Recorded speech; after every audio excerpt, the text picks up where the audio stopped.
first of your marketing. Which is, you don't sell it, you can't make no money.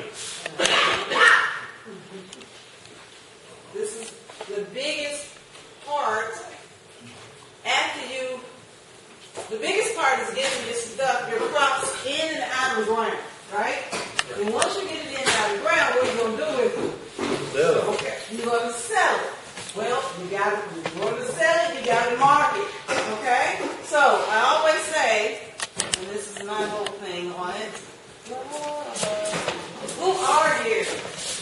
Huh? Entrepreneurs. You are, well, who are you is that's what's going to reflect through what you're trying to sell. Okay? Your product that you are selling two things. You're selling a product and you're selling a service. Those two items, a product and a service. And you have to know who you are and whatever it is that you're selling, either your product or your service, it has to be a reflection of you. Okay? And that needs to be sold. So you need to know who you are.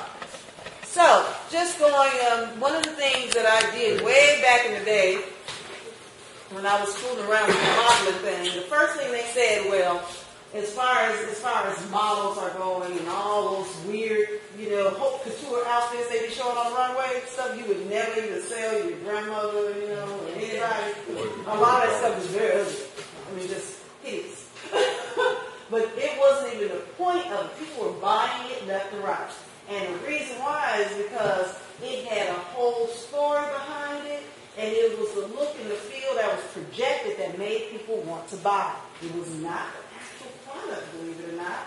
That came afterwards. They were buying the designer name, they were buying quality, they were buying the look, how the model projected it. And so the whole thing was, they need to tell you can sell a paper bag. Okay?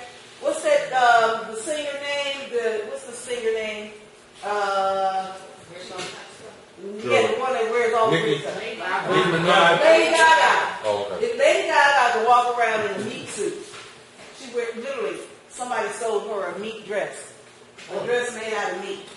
A lot of flies. And people are like, oh my God, where can I get one of those? Really? Serious?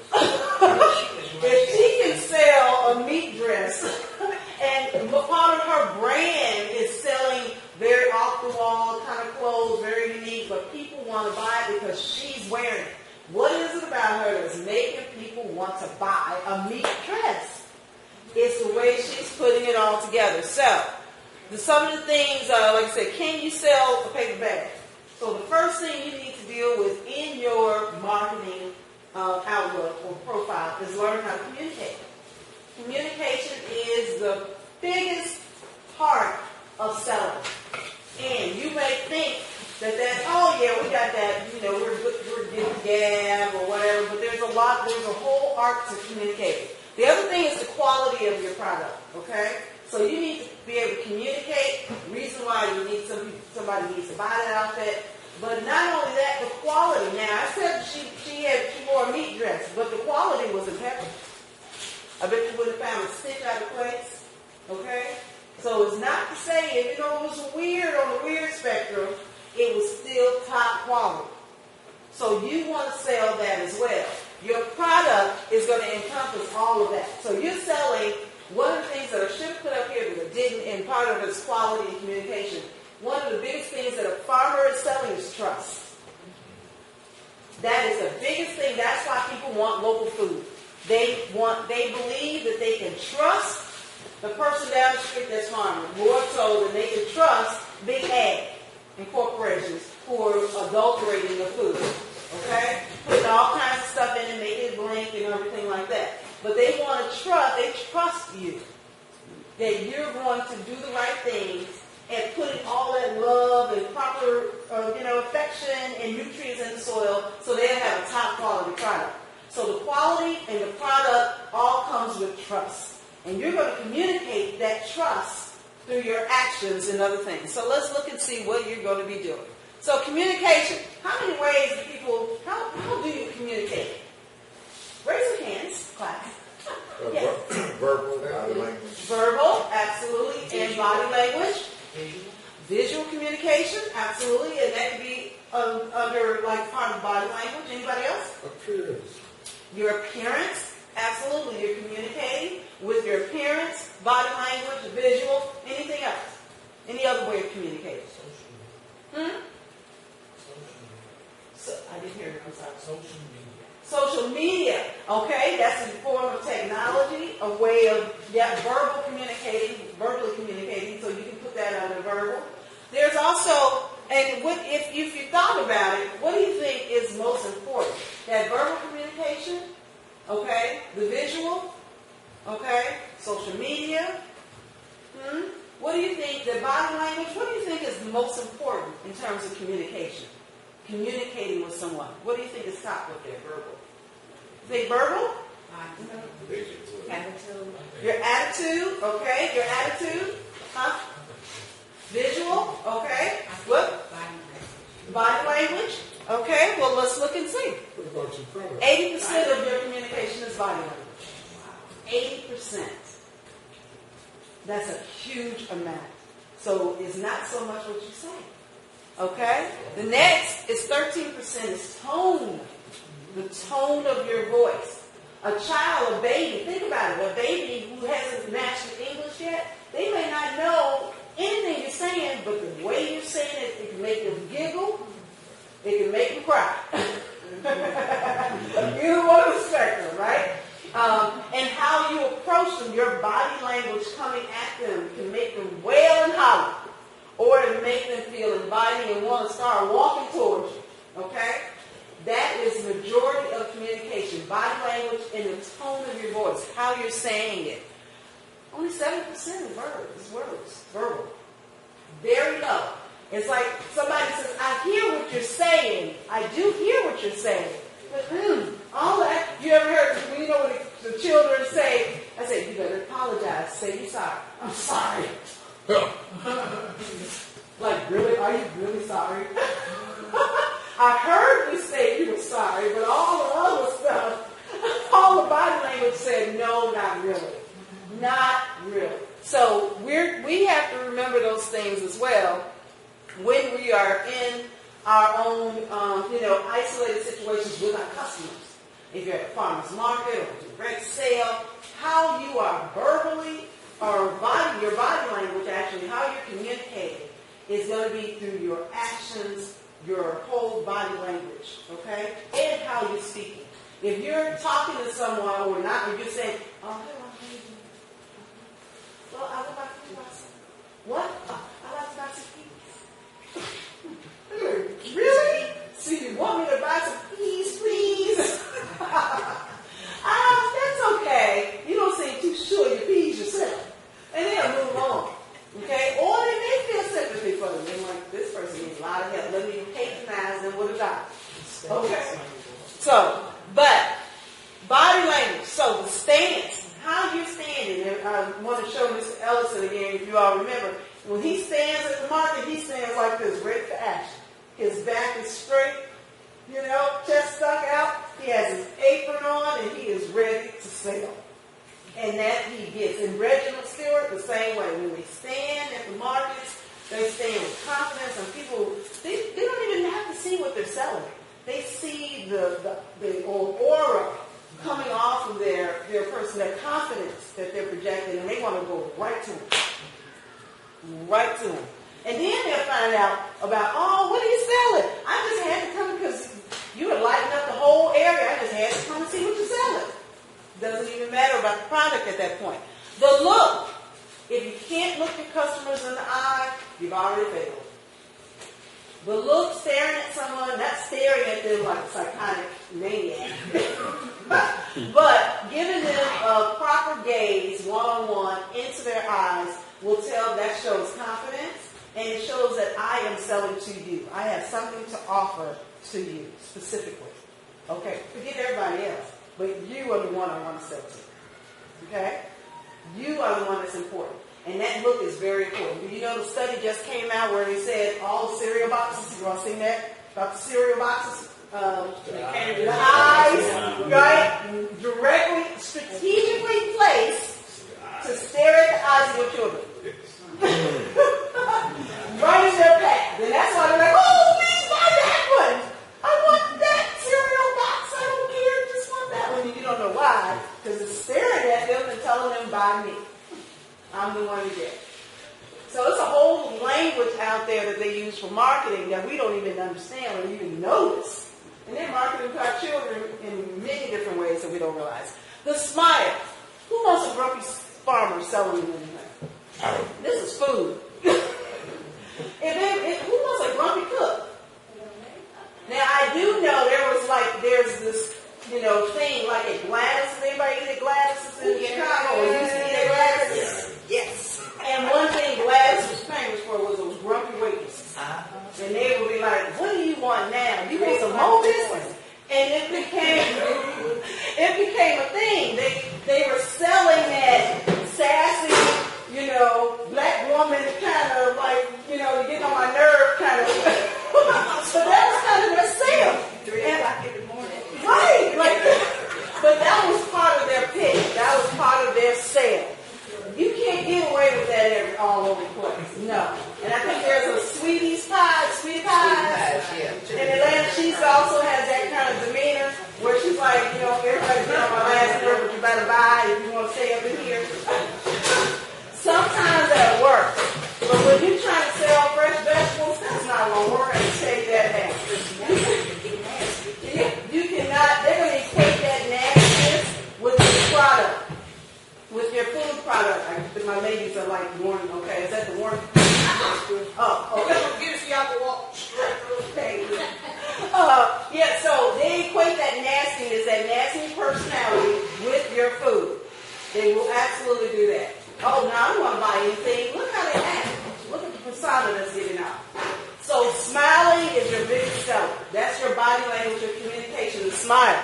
Okay? John always smiles when he sees customers. Everybody. And it does right. And even down here, you like, he said, hey.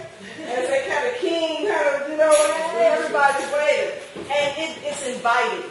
It really is inviting to have just that basic commodity right there as a smile. It doesn't cost you anything.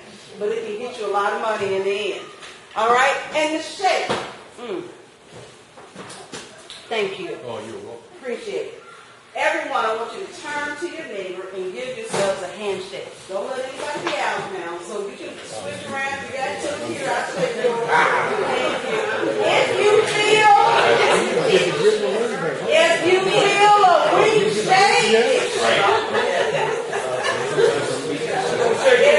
a weak shake, you need to talk.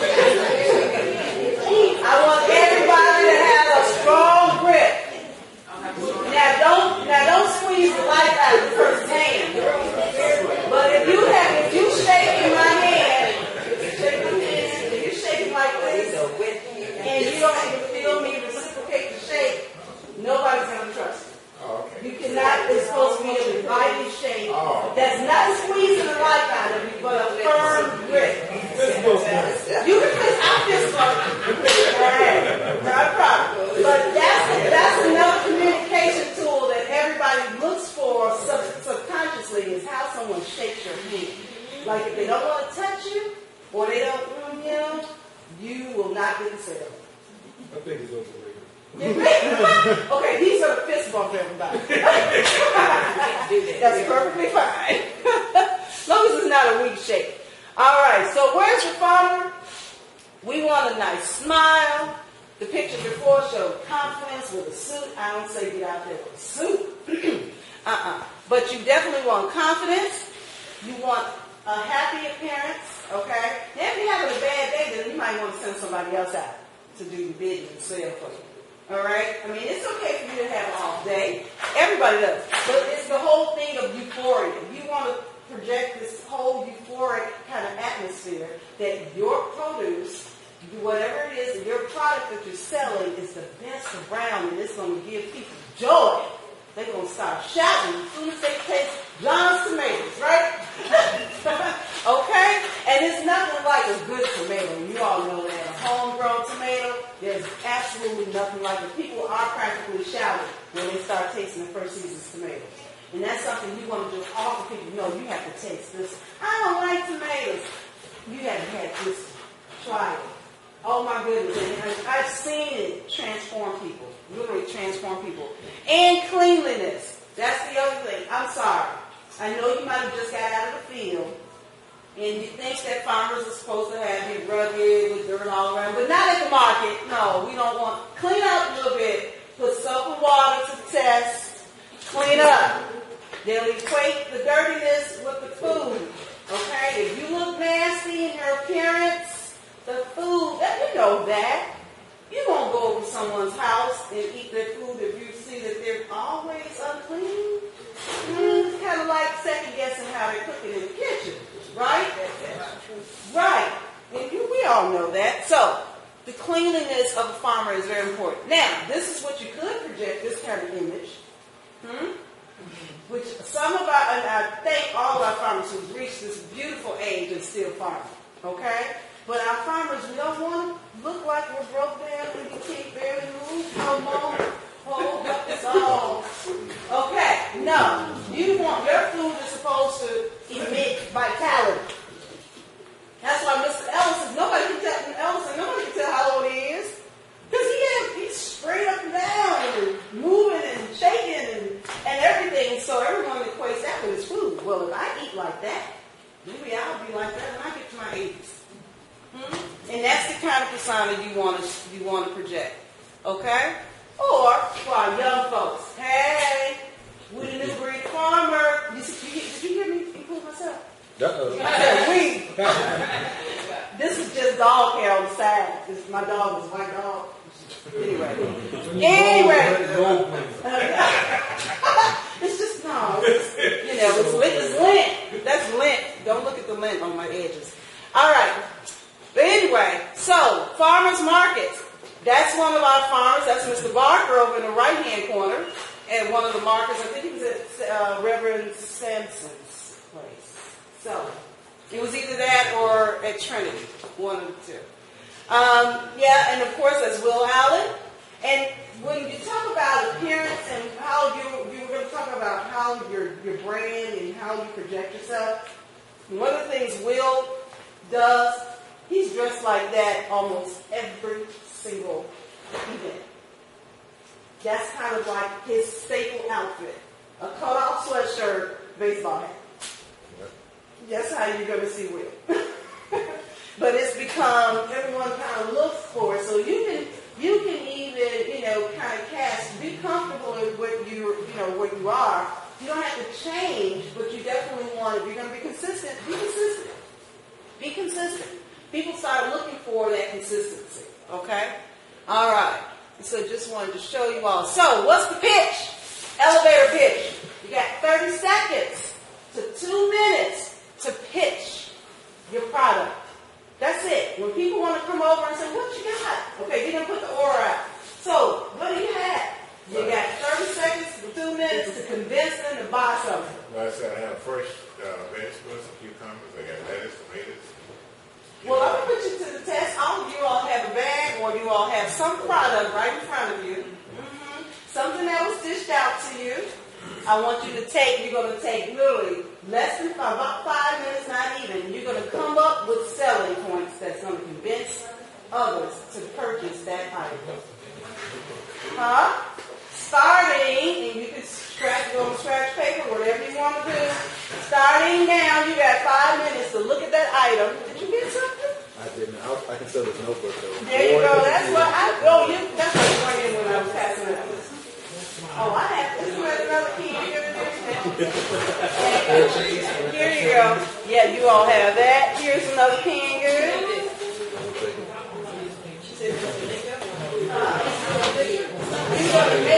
You can convince me to buy that. Did I start off and you still Oh, so you get me to take the bag. You got all the fancy one. that's all. Why should I buy yours? Oh, so that fancy one. How fancy one might not be what I need. It doesn't matter about the product. It's real nigga sell. You can sell.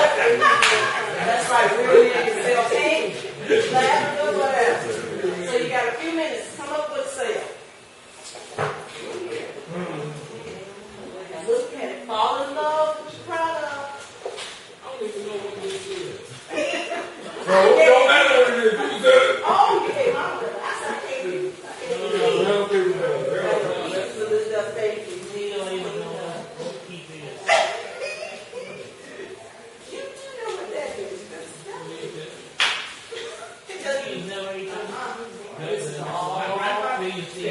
eat it every single day. With an egg on it. Fake it till you make it. Wait till it. No. I'm trying to kill the bull.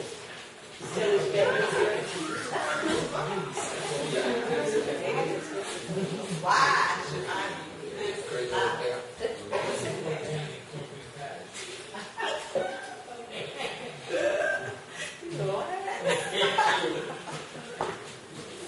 You guys would convince me to stay in the bottom like that. Oh my God. About 2.5 minutes.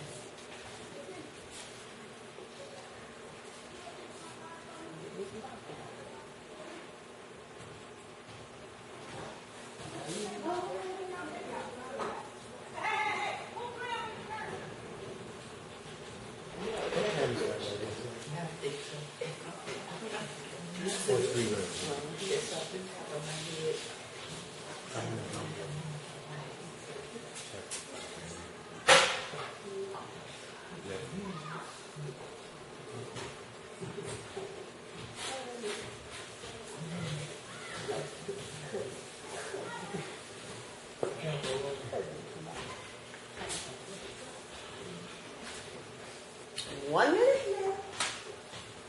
Fall in love. My work is right here. What?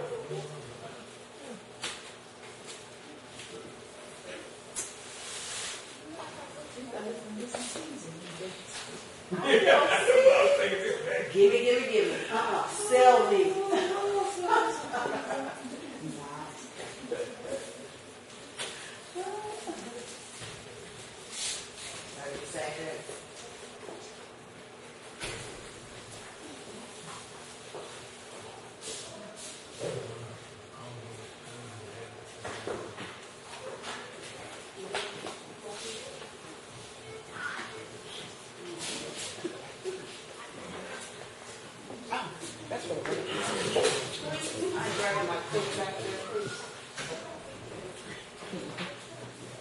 All right.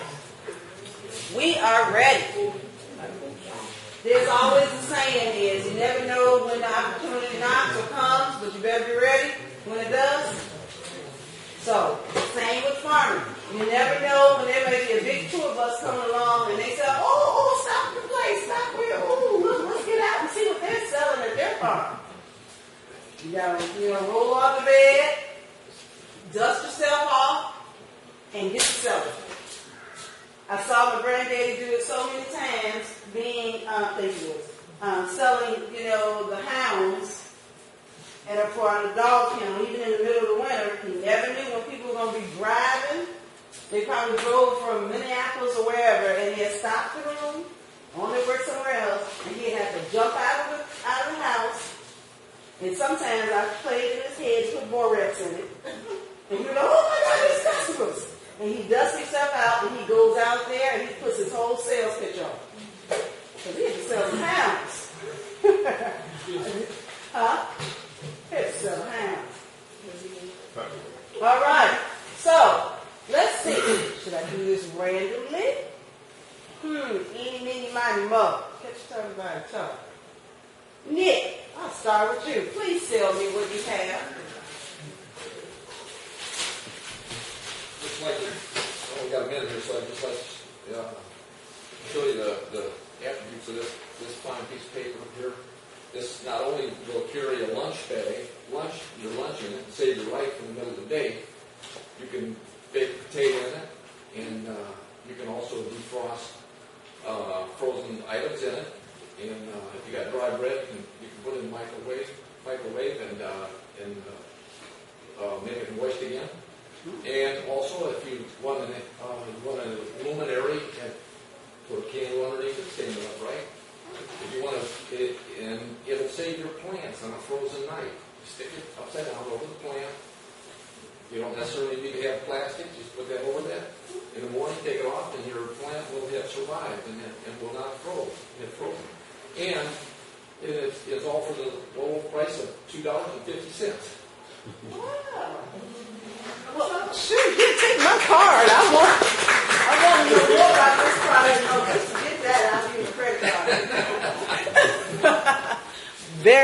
good. All right, next person. Joe. I just hear.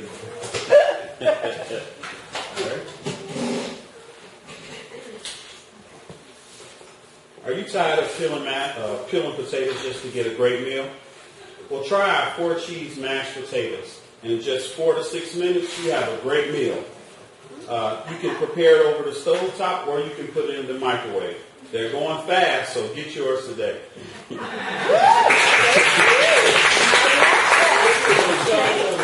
was confident, you got a card. All right, let's go on. I think I like that. Carolyn? I'm not ready. I was cheating. My name is Carolyn. His name is Keith. This represents a hand-carved piece of wood, but it's a very special piece of wood. It represents a duck that in 1997 that was becoming extinct in Africa. And a lot of heifer projects were asked to raise these, black Java chickens, and something else I can't remember. But I can't remember the town he's from. So I can't remember his name, but you'll always remember with this little tag. Keith. Oh, is that true? Yes. We had black Java chickens and this brown African duck. Really? Yes. Oh, and well, I see, can't I remember his learned name. I can't remember where in Africa he comes from. You have given me more information. Take my card. Thank you. On your own duck.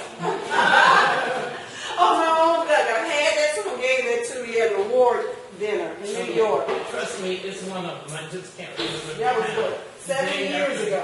And I never knew what the heck this duck was for. I am so happy to hear that. All right. Thank you. You all are doing such a good job. Let's go ahead. Aziza. What do you have back there? See, you're studying. There he is. Good morning. Let me interest you in a soothing, warm smelling candle that when lit will leave you warm, relaxed, and feeling wonderful after a hard day's work. Only $1.50. Thank you. Thank you. And you smile with it. I really appreciate that. Let's go on. Ida. What? Miss Ida. You. Come on. Okay, one of your teams. Let's go. Sell it. What you got? I know, right?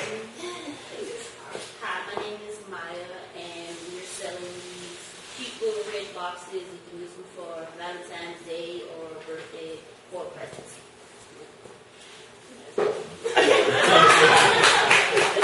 All right, we're going to get to work now because you said, okay, we're doing this. Like somebody forced you to sell that box. I know I did. That's not what you're supposed to project, right? All right, so you're supposed to own it, stand confidently as though you made it yourself with all the craftsmen in the world, because that's your item that you're going to be selling. And especially, we need to be very careful, confident, because remember, if you're doing a farmer's market where we're doing collectively, there may not be all of your products on the table. Right?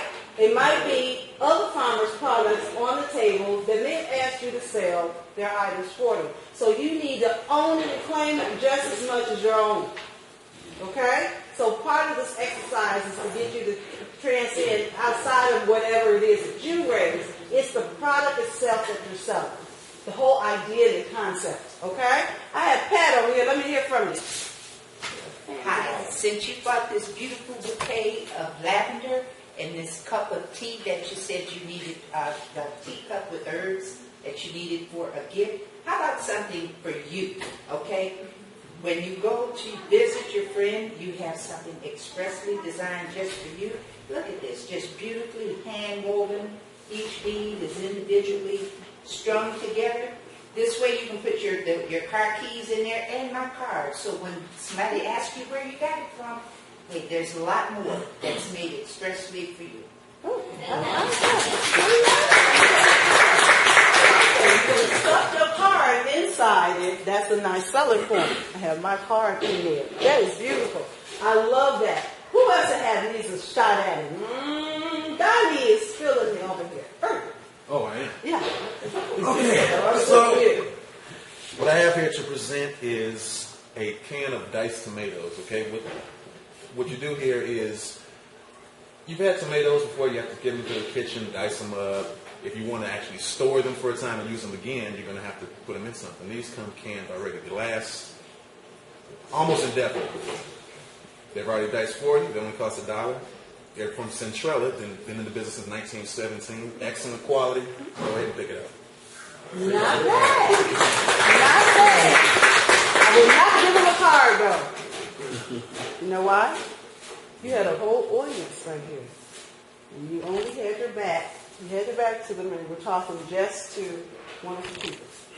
When you're at a farmer's market, it may be a whole slew of people who want to just gravitate towards you because of your hair and nothing else. And then you have to entertain all of them at the same time with selling your product.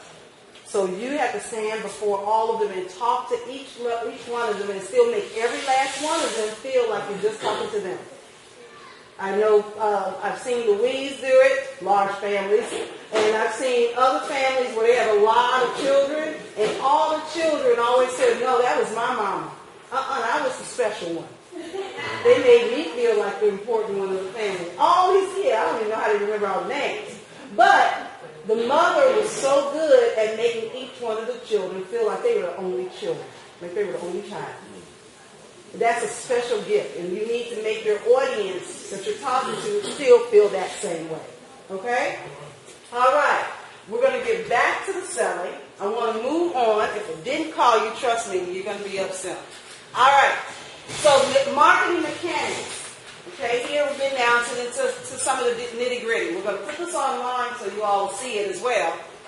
But, ADA. So, you just remember the rules of ADA, we always say. Attention, interest, desire, and action. Those are the primary things you want people to do. You want to grab their attention. You want to get their attention. That is your gimmick, outfit, your stance, how you're glowing, whatever it is that you got that's going to bring people toward you.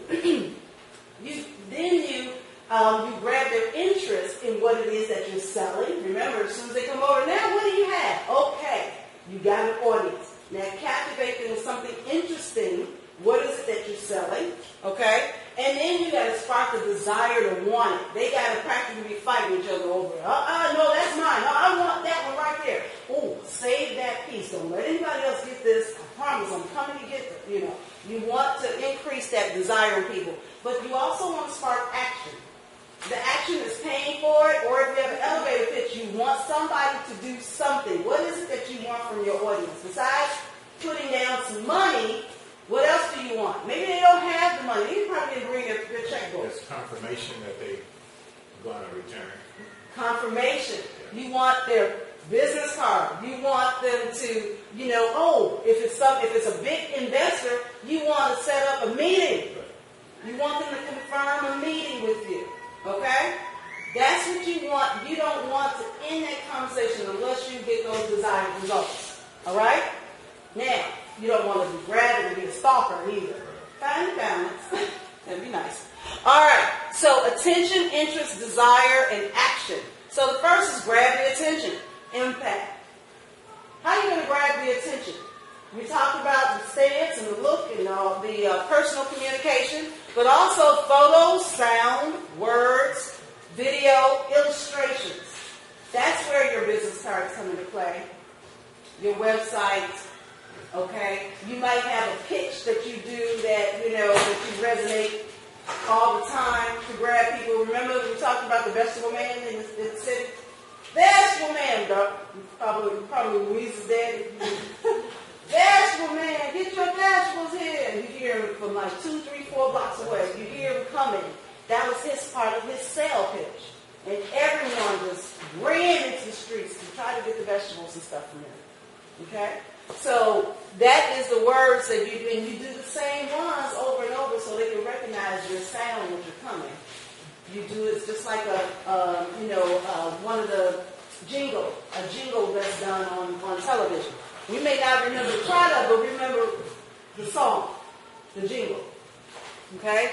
So videos and illustrations, your brochures, that's where you start doing the impact. What is it that you're offering now? Okay, now that you got people's attention, you grab their attention, you got their interest, what is it that you're selling? Because you got that far, and if you're selling a piece of crap, oh my goodness, they'll never come back. You have lost them.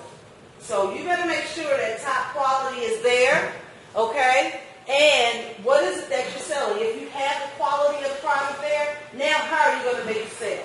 Everybody wants to hear a story. Everybody wants to hear a little drama, a little scandal, like scandal. All right, not that way. But everybody wants a story, okay? Everybody wants to hear what kind of, is there a conflict or obstacles? You're not going to pitch a sad story. Well, if you don't buy this for children, they're not going to get any shoes for the feet to be able to go into the crops and field. You don't need to do all that.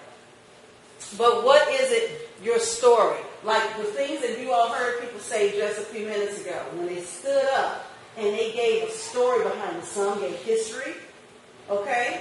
Some gave a little more information of what can be done with the product.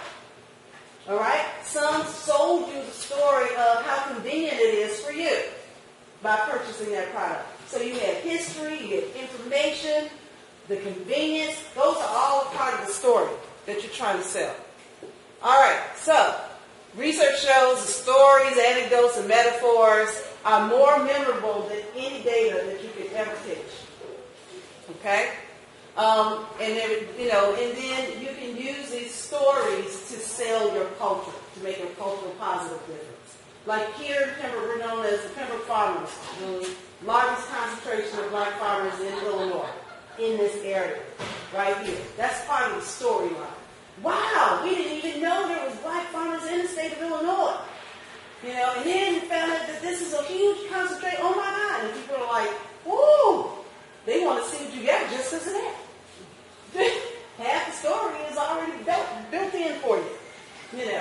So what is the story that you're trying to sell? Here you got the hero's journey. So think about stories when is it, people want to hear with that, everybody always want to root for the underdog, but what is the story of your product that you're selling? That's what you got to think about, okay? Not in general, but what you're trying to sell. Make a story, and you got to come up with a realistic story, and it should be based on realism, okay? So these are just some of the breakdowns of different types of stories. And I kind of gave you that. The challenge story, a connection story, where you have different people from different walks of life are making a connection because of your product or your service. Because of what I do, I've been able to connect rural children to the country. Or rural children, urban children to the country. So that's a connection story. But it's selling a service, that's part of the service that you're selling, as well as your product. So, those are different kinds, and I'm going to put all this available for you to analyze. The other thing is you want to make sure you're communicating very clearly. Now that you're telling your story, tell it in a way that everybody understands it. From grandma to the little 5-year-old. Don't make a sophisticated story where you need a textbook to figure out the words you're saying. Okay? It should be 5th grade easy. Most people are at literally, they respond to a 5th, 6th grade level. It doesn't matter how many degrees they have. They still, everybody, it doesn't matter whether in Congress or wherever, everybody responds to a 5th, 6th grade level if you're in the level. So keep it simple, keep it basic, but keep it real. Okay? That anybody can really understand what you're selling. All right? And the way I put a ladder here, because one of the two things that when you're dealing with communication, and I said don't be an ambiguity, that means just clear, make sure everybody understands it. But when you are talking about, oh, my product can share so much joy and happiness, That's abstract. So that's like right up here at the top of the ladder. What the heck does that mean? It can give joy and happiness. How? Okay? Put some more realism to it. Give me some concrete examples of how your product is going to give me some joy and happiness. Huh? Gonna make the man come back? No. Okay. It might. Tax products might do that. Okay. My man's not gone anybody. I'm just kidding. But just so you want to, you can, even though you add these abstract love, happiness, joy, euphemisms all around, you better back it up with some concrete information of how. Okay? Physical evidence, concrete examples. All right? So don't just talk all that fluff and can't back it up. Ooh, I hate going across it, but I have to. Here we go. We're almost done. All right. The other thing, so communicating one-on-one, I talked about that. How do you communicate one-on-one? The first communication is with your what? Your eyes, your body language. That's communicating. So when you're looking at someone, that's communicating one-on-one. That's the start. The other ways is through a database. Get your customers feeling like they're the most special customers in the world. Through database, keep them connected to you. Web or permission-based email. Okay? Meaning you have permission from them to communicate to your email. Huh? She found out what the name was. It's a Jackie Campbell. Oh, It's from Ghana. Thank you. Attaching a camel? That's the name of the It dog. was wearing this devil. I'm Okay, sorry. hold that website, because I got All it. people forget. I'm so glad. I'm so glad. Okay, the benefit. What's the benefits of your product? Okay, so that's the why. Why is it going to give me, or how is it going to give me joy and all that other, feel good stuff. Remember, where's the beef? Yeah. You don't even, all you know is where's the beef. You barely remember that it was related to the hamburger. All you knew, or what was it, Wendy's? Yeah. Was that Wendy's or was that somebody else? Wendy's. Where it started, Right, that started, where's the beef? But the whole, where's the beef took off. The advertising outsold the product, actually. That was okay. They wanted to say, okay, you got this hamburger, but how much beef is it? Don't give me nothing fancy. I want the beef. And is your story honest and believable? You can be completely honest about what you're selling, but people are not going to believe a thing you're saying. Yeah, okay, right. Okay, yeah, these turnips you're from World War II and they're heirlooms. Way back, yeah, sure. You gotta tell the story in a convincing way, even if it's the absolute God's honest truth. Is the believable? Ooh, ah. Ooh, ah. Yes. I think it's gonna get my man back. Okay. Okay, here we go. This is one of the things that we're going to talk about too. Color. Color influence perception of the brand. Color influences the perception of the brand. Who has a canned good? Okay, here's one. You can hold that up, please. Who has the other canned good? And the brand. And the box there. Anything? Okay. The food. What colors are the basic colors of these? Red, green. Red, green, orange. Those are the basic colors. And these are completely different food items. Randomly selected, but you notice the colors are reds, oranges, and greens. And why is that? Red and oranges are the colors that do what? They make you hungry. They stimulate your appetite. That's why most of the colors that you see related to food, especially savory foods, are going to be reds and oranges. If they want to sell the concept of fresh, then they got what color? Green. Okay? So somehow green is related to fresh. Right? That it could be related to, Kermit the Frog and Slimy. But in food, you see something green, most likely I know it's fresh. I don't know why, but I think it's fresh. Because they got green on it. So, anyway, here you go. These are the emotion guides. Anything they want to sell you that's optimistic and clarity and sell warmth to you, look at all these products that are those colors. All those colors, this is their primary sale, their sales pitch. They want to sell you this optimism, hope that you go to Best Buy, you're going to get the best product, right? You're going to get high technology that's worth every penny, okay? And sometimes that's so far from the truth. But they have that yellow color, and that's what they're selling. Friendly, anything that's friendly is the orange, cheerful orange. Bold and exciting, fiery, and all that, and electrifying is going to be red. Anything that's creative and wise is purple. And you look at all the brand names that kind of promote that. Strength and trust are blues. Peaceful and fresh and all that, and health and vitality are greens. And balance, calm, you see here black and white are gray. And also one of the things that, think about it, black is also the color of money. Whenever you see, think about whenever you see the sports cars like the Jaguars or those really expensive cars, most of those commercials are in black and white. They're indicating to you that only the money people, the people in the black, can afford them. They're always in gray. Look, remember the diamond commercials? Most of the diamond commercials are in black and white. So you have to start thinking about the commercials that they're in the colors. Why do they make a black and white commercial? Because they're speaking to a particular set of audience. The ones who got the money in the black, they can afford that car or that lifestyle. It's all in black. So yeah, calm, balance, and all that are in black and white. So anyway, color schemes are very important. And then you look at your color schemes for your food, you see an array of colors. Flowers, people always want flowers to be mixtures of colors. But for the edible foods, greens, reds, oranges, those are primarily the colors of edible food. Okay? Here, even at a farmer's market, this looks like a healthy farmer's market's table.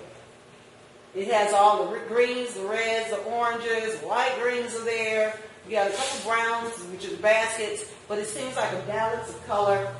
Now, what's missing from theirs?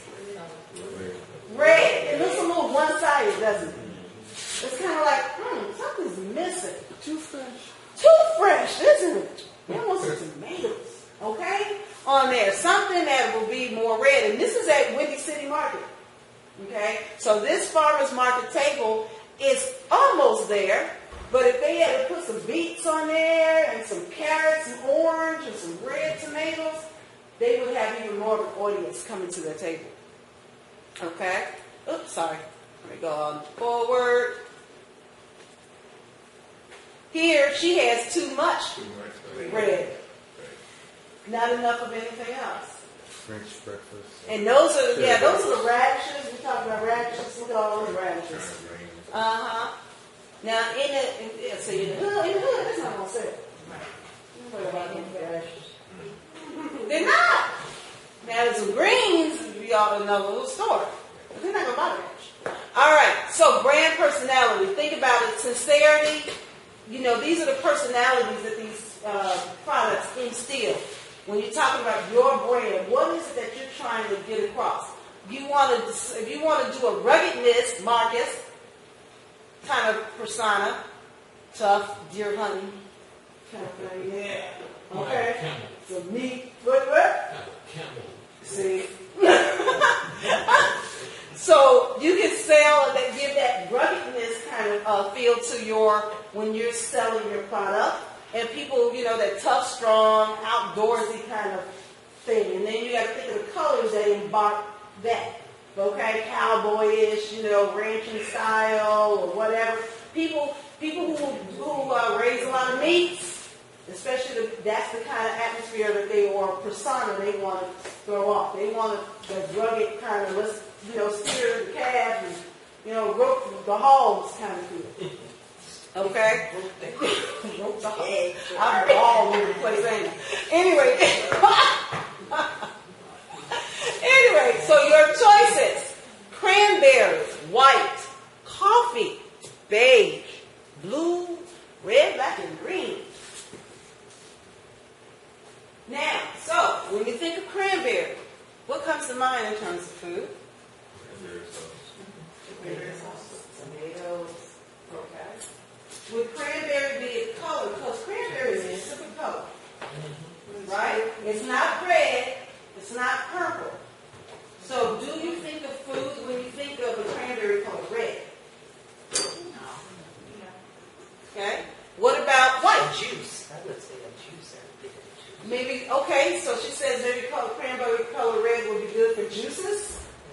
Okay? I can see that with the juice, especially if you're thinking like grape juice or pomegranate juices. All right? What about white? Do you think of any food related to white as a color? Cauliflower? Not the specific color of the food itself, but do you think, when you, just the color white, are you thinking of food? Period. Okay? What about coffee as a color? The color is coffee, which is a brown, a nice milky brown. Do you think of food? What foods come to mind? Huh? Nuts. Okay? Nuts. That's a good idea. So coffee color, the color brown, when you think of foods, nuts. Okay? Candies and nuts. All right? Keep that in mind. What about beige? Anything comes to mind when you think of the color beige? My favorite squash. Squash? Winter squash. Ah, winter squash. So she's thinking winter squash. What about, when I think of beige, I think of pasta. Yeah.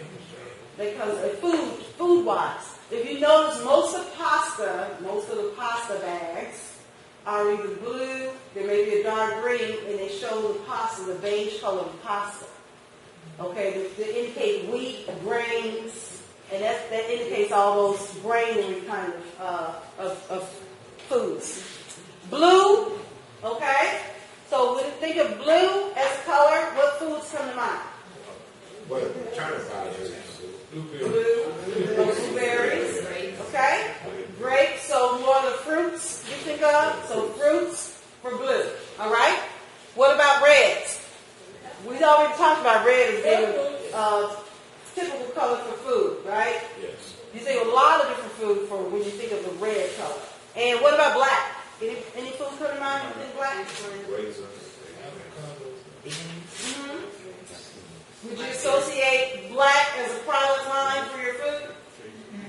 A color for your food? Okay, and the last one is green. We all know green. What about red, black, and green as a color combination for food, for selling food? What do you think of it? That is culturally connected. It's African color or culturally connected. So if you're what I did was I picked up, these are colors that some of you all wrote actual on your papers as colors that you would choose. Okay? And we just want to remember, when you're choosing these colors, they're saying way more for you than you're verbally speaking. So I wanted those, I know your initial colors, so we just have to see how it can work. Or you may want to get some more thought to the color combination, what you're projecting.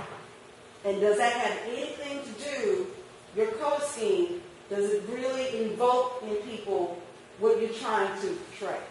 Okay? All right, so what is the brand personality that you're trying to portray? All right? How far are you? Ooh, I'm almost done. High quality and fair, we talked about that. As far as your vegetables and things need to be high quality and a fair price. Don't go crazy just because you got a pretty tomato. Okay? You want selling $5 for that one tomato. You don't do that. And motivating the action. So these are the things you want people to do.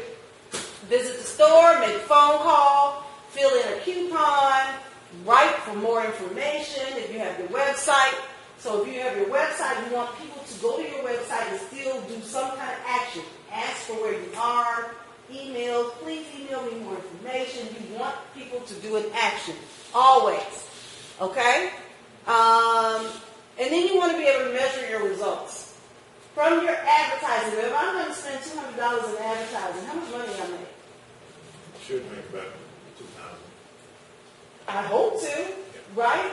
If I'm not making the amount, the goal, I think, then maybe I need to change my advertising plan. Something's not right with the market. So you want to be able to measure your results. Last but not least, don't chase, don't compete.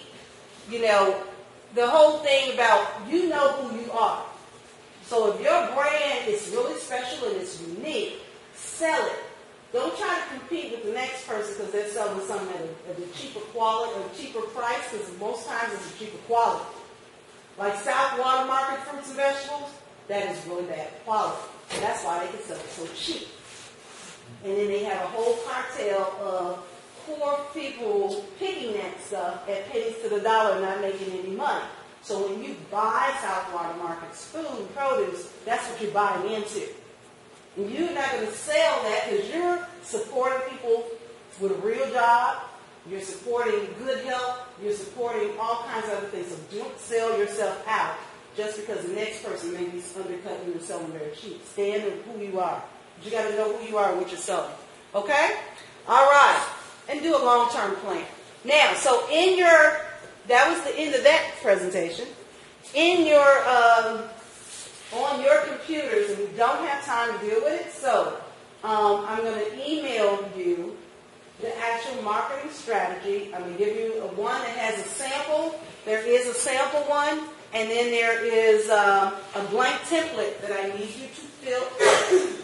Okay, start thinking about it, your marketing strategy plan. I'm going to go over it with you in detail based on what we had, conversations we had here. Call me up, we're going to go through it, and this is going to be the marketing strategy that's going to go into your business plan. The final one. Okay? All right, so, and we were going to fill it in here, but we don't have much time. Okay? So I'm going to be sending that to you immediately, along with this PowerPoint. You want to show them on the website that we'll be posting it so they can go get it. Yes. Okay. Is the web from? Was it up already? Nope. Yeah, I got Is it in there? Yeah. Okay. I don't have my glasses on. I'm like struggling. All right. So Louise has put. Yes, Mr. Anderson. Under the program. There we go. So if you go on the website even, the program here is video clips Louise is putting up. Homework. Oh, what I do? Go back up the program. I thought Go over on homework. I thought I clicked on it. Oh, there it is. Category homework. All right, so homework should be posted here. Okay, so you can, we're moving away from inundating your email, so even you'll get the notification that it's ready, and it'll be a link on there, but also if you don't have access, go to the website and all the homework and things will be posted there as well. But I'm going to need you to fill this out sooner or later. Take the time to go through your marketing. So when you come back the next time, we want to have things for you ready to go. Okay? All right, so the next time is met, so we need to have some things ready to go. You got 10? Yeah. He's still going to do it. Okay, thank you, everybody.